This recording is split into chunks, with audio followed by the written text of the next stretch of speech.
전국에서 처음 구제역이 발생한 보은군의 가축 이동 제한이 전면 해제됐습니다.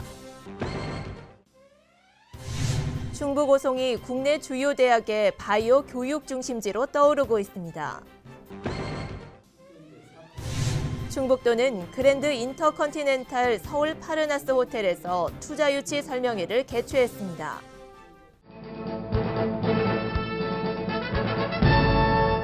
여러분 안녕하십니까? CBI-TV 충북뉴스입니다.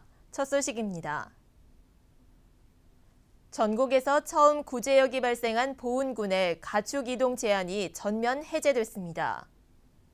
충북도는 보은 지역의 우제류 사육 농가 112곳에 대한 환경검사를 벌였고 채취한 시료에서 바이러스가 발견되지 않아 방역대 3km 이내의 이동 제한을 해제하기로 했습니다. 이로써 지금까지 별다른 이상 징후가 없는 것으로 알려져 사실상 구제역이 종식 단계에 접어들었습니다. 도는 5월까지 가축 방역 상황실을 계속 운영하면서 구제역 방역 대책을 추진하고 거점 소독 시설도 당분간 유지할 계획입니다. 충북 오송이 국내 주요 대학의 바이오 교육 중심지로 떠오르고 있습니다. 충북대, 고려대, 연세대 등의 오송 첨복단지 입주가 잇따르고 있습니다. 신국진 기자입니다. 충북대학교 오송산업단지 캠퍼스. 지난 2월 충북대학교 약학대학이 이전했습니다. 충북대는 약학대학의 오송 이전으로 다양한 약학산업과 관련한 현장 맞춤형 교육 프로그램을 진행합니다. 특히 약학 연구개발을 담당하는 보건의료융합연구관 건립공사가 끝나면 170명의 연구원도 오송에 근무할 계획입니다. 고려대학교는 지난 2012년 오송 첨복단지 내에 생명공학연구원을 짓고 의생명공학연구와 입주 기업을 지원하고 있습니다. 연세대학교도 2015년 심혈관 제품 유효성 평가센터가 입주해 32명의 연구원이 의약품 연구개발에 몰두하고 있습니다. 이처럼 충북 오송이 국내 대학의 생명공학과 바이오 교육 중심지로 떠오르고 있습니다. 대학들의 오송 첨복단지 입주가 잇따르는 것은 핵심 연구지원 시설인 4개 센터가 들어서 있고 주변 산업단지에 바이오 관련 기업들의 입주가 늘어났기 때문으로 분석됐습니다. 본교에 있을 때 그 학생들이 이런 현장 교육이나 이런 것들을 하기가 사실 힘들었었는데 이 산업단지 내로 이제 캠퍼스가 이전을 하면서 기업들과의 이제 이런 공동 연구나 아니면은 뭐 프로젝트 랩 활동 이런 것들이 이제 활발하게 이루어지다 보니까 아무래도 그 프로그램들을 운영하다가 바로 그 기업에 취업하는 이런 상황들이 많이 벌어지고 있고 지금 앞으로도 계속 증가 추세가 있는 것 같습니다. 또한 오송 캠퍼스 학과들은 높은 취업률로 산, 학, 연, 관의 협력 모델이 되고 있습니다. 실제 충북대는 지난 2015년 이곳 학과 졸업생 100%가 취업해 본교 전체 취업률 53%보다 높았고 청주대와 충북도립대도 이곳 학과 출신들의 취업률이 각각 73%와 90%로 나타났습니다. 학생들에게 그 현장 맞춤형 교육을 지속적으로 운영을 하게끔 해서 그 학생들이 산업 인력으로 계속 양성될 수 있게끔 도움을 주는 게 저희 목표고요. 대기업에는 그 이제 바이오 산업이 워낙에 연구 활동이 긴 산업이다 보니까 그런 부분들을 좀 더 도와드리기 위해서 노력을 하고 있고요. 영세 기업들 같은 경우에는 말 그대로 벤처 또는 이제 창업 단계 스타트업이기 때문에 그런 기업들에 대해서는 저희가 순차적으로 그러니까 성장 단계에 맞는 순차적 지원 이런 것들을 해서 기업들이 최종적으로는 뭐 이쪽 오송 바이오밸리의 무슨 스타 기업으로 육성될 수 있게끔 이렇게 노력을 하고 있습니다. 네. 한편 충청북도는 오송을 바이오 관련 전문 인력 양성과 창업 지원 요람으로 키워나간다는 계획입니다. CBI-TV 신국진입니다. 충북도는 그랜드 인터컨티넨탈 서울 파르나스 호텔에서 투자 유치 설명회를 개최했습니다. 이번 투자 유치 설명회는 수도권 기업들의 신증서를 충북도로 유도하기 위해 마련됐습니다.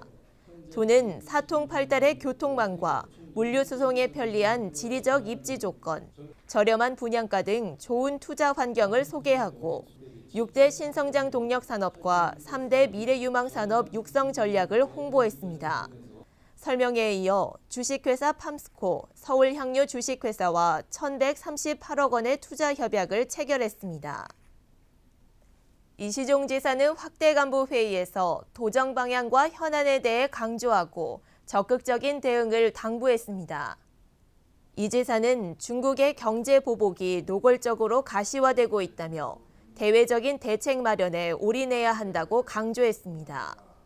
이어 중국 국민들의 정서적, 감정적인 문제로 비화되면 심각한 결과를 불러올 수 있다며 이를 해결하기 위해 중앙정부 외에 우리도가 할 수 있는 부분을 적극 검토해달라고 당부했습니다. 그러면서 중국과의 관계 회복을 위한 방안 마련을 주문했습니다.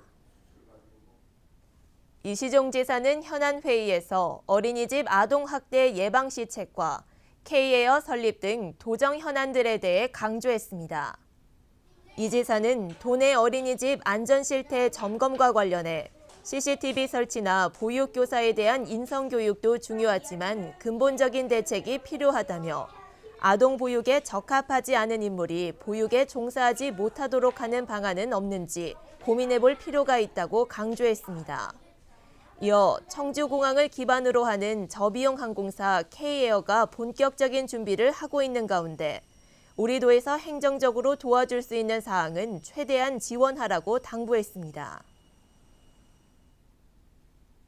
2017 제천 국제한방바이오산업 엑스포 조직위는 제천 자동차 부품 산업 클러스터 센터 회의실에서 엑스포 자문위원회를 개최했습니다.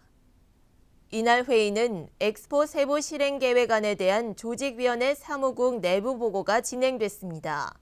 또 전시관 구성, 국내외 관람객 유치, 국제학술대회, 이벤트 홍보 등에 대한 다양한 의견 제시와 토론이 이어졌습니다. 정사환 조직위원회 사무총장은 자문회의를 통해 다양한 의견 수렴을 세부 실행 계획에 반영해 엑스포 행사 준비에 만전을 기하겠다고 말했습니다. 청주공항에서 4월 5일부터 러시아 블라디보스토크와 하바로프스크 2개 노선의 운항이 시작됩니다. 기간은 4월부터 12월까지이며 하바로프스크는 매주 수요일, 블라디보스토크는 매주 토요일에 운항됩니다. 이번에 신규 취항한 노선은 국내 공항을 통틀어 3개뿐인 희귀 노선이어서 청주공항 인지도 제고에 큰 도움이 될 것으로 도는 기대하고 있습니다. 도 관계자는 이번 러시아 노선을 시작으로 일본, 대만, 동남아 등 다양한 노선을 개척해 나갈 계획이라고 말했습니다.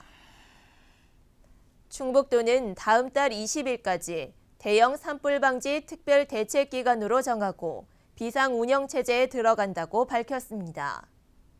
이번 특별 대책 기간은 작년에 비해 일주일 정도 앞당겨 추진하는 것으로 산불 경보를 경계 단계로 격상하고 상황실 근무 인원을 증원하는 등 대응 태세를 강화했습니다. 도는 논밭두렁이나 쓰레기 소각 등을 중점적으로 단속하고 소각의 위해성에 대해 홍보를 강화할 방침입니다. 도 관계자는 산불 발생과 피해를 최소화하기 위해 도민들의 자발적인 소각 자제를 당부했습니다. 충주는 사과가 참 유명한 고장인데요. 충주에서 가장 먼저 사과나무를 재배한 곳이 지연동이라고 합니다. 이 역사적인 사실을 살려 낡고 오래된 지연동의 골목길이 예쁜 길로 재탄생됐는데요. 문화예술과 만나 낭만 가득한 공간으로 변신한 충주 사과나무길로 떠나보시죠. 안녕하세요, 조아라입니다. 제가 찾은 이곳은 충주 최초의 사과 재배지인 지연동인데요. 불과 몇 년 전까지만 해도 낡고 어두운 길이었는데 지금은 이처럼 아기자기한 길로 변신했다고 합니다. 이곳에 대한 이야기를 들려주실 분을 소개합니다. 안녕하세요. 반갑습니다. 사과나무 이야기길에 대한 소개 부탁드립니다. 네, 저희 그 지연동은 예전 일정시대 때 사과나무가 충주 최초로 재배된 지역입니다. 근데 많은 분들이 알고 계시질 못해서 저희들은 그 사과나무길을 홍보하기 위해서 사과나무 유래비를 비롯해서 사과나무길, 글길, 이야기길을 통한 어두웠던 지연동의 면모를 새롭게 바꿔보고자 사과나무 이야기길을 만들게 되었습니다. 지역 주민과 예술인들의 재능 기부로 완성된 담벼락은 예쁜 동시와 알록달록한 벽화로 채워졌는데요. 천천히 걸으며 구석구석 구경하다 보면 어느덧 소소한 재미를 찾게 되는 길입니다. 최근 들어서 지연동을 찾는 분들이 많다고 들었는데요. 이곳만의 매력이 있다면 어떤 것들이 있을까요? 지연동이 예전에 참 어둡고 음습한 그런 골목길이었습니다. 그래서 다른 사람들이 접근해오기 어려웠었는데 저희가 이제 벽화 거리를 만듦으로써 좀 한층 밝아지고 그리고 이제 젊은 사람들이 많이 찾아올 수 있는 그런 공간, 네. 아니면 어르신들이 아이들을 데리고 와서 같이 어울려서 놀 수 있는 공간. 오시는 분들이 와서 잘 봤구나 하는 정도의 그런 정도를 하려고 저희가 노력을 하고 있지만 네. 많이 부족합니다. 많이 부족한데 저희가 나름대로 열심히 마을 가꾸기를 이렇게 준비를 하고 있습니다. 사과나무 이야기길은 7가지 테마로 나뉘어 있는데요. 길마다 서로 다른 이야기와 꿈이 피어나는 골목길은 글길, 사과 동학길, 재즈길 등 골목마다 색다른 즐거움을 선사합니다. 좁은 골목길 사이로 펼쳐지는 아기자기한 풍경에 잠시 쉬어가며 낭만에 취해봅니다. 마을에는 환한 빛이 들고 담장엔 곱디 고운 꽃이 피었습니다. 예쁜 글귀와 수줍게 쓴 동시가 우리를 순수한 동심의 세계로 안내합니다. 추억의 공간이 되어 산뜻해진 마을의 모습에 주민들의 마음도 행복합니다. 그냥 얼마나 길이 환해졌는데 환하잖아요 다. 아유 말할 것도 없이 좋죠. 예쁜 골목길에는 향긋한 차 한 잔의 여유도 있습니다. 언덕길을 따라 오래된 건물을 개조한 카페와 음식점이 자연스럽게 들어섰는데요. 전통과 현대가 공존하는 색다른 분위기를 연출합니다. 지연동 일대를 충주의 명소로 만들기 위해서 앞으로의 계획에 대해 말씀해 주시죠. 지연동이 지금 커피숍들이 많이 들어오고 있습니다. 그래서 저희 지연동에서는 커피숍뿐만 아니라 공방이나 아니면 다른 수공예 작품들을 할 수 있는 여러 가지 시설들을 좀 유입을 해서 많은 분들이 참여해서 와서 보고 가는 것뿐이 아니라 와서 본인들이 어떤 체험도 할 수 있는 그런 공간을 만들어서 많은 분들이 찾아오실 수 있도록 그렇게 준비를 하고 있습니다. 오래된 골목길에 문화와 예술을 입히니 추억의 공간으로 탄생했습니다. 골목길 따라 애틋한 추억과 정겨운 동심이 흐릅니다.